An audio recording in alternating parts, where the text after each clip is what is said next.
Welcome to the Market Wrap. Today we're asking the question, is the market leaving young buyers behind?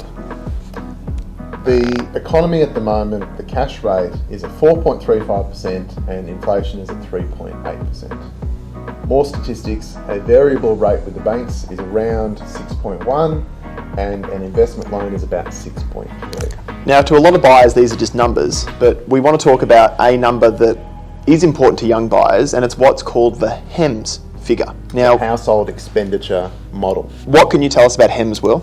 65% of loans at the moment are spending above HEM or spending above their means. HEMS basically the figure that the banks will tell you is your cost of living. It's the minimum spend that they expect is coming out of your bank every week. So they will factor that in whether you're spending less or not.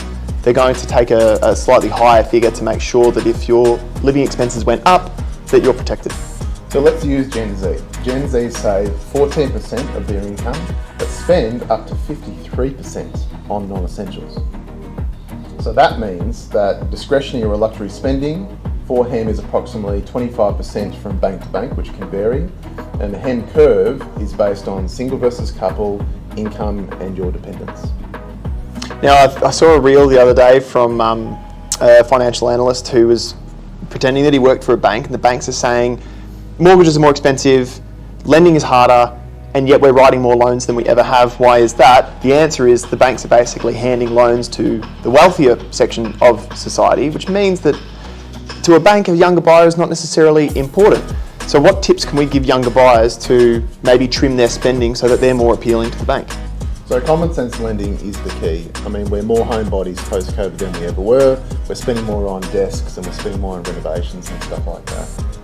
So it might be worth considering if you're purchasing, especially as a young buyer, then you should be willing to sacrifice an element of what you spend in order to wait. And if your broker says now's not the time, then it is worth saving and it is worth waiting. That doesn't mean you stop looking at houses. Market research is very important. The average length of the buying journey is about 6 months. So if you're thinking of buying at the start of next year, start looking now, establish what the prices may be in your area and start saving. Save longer, spend less, be patient. That's probably the best advice that we can give younger buyers. Also get in touch with us. We're happy to give you advice around how to make yourself more competitive in the market.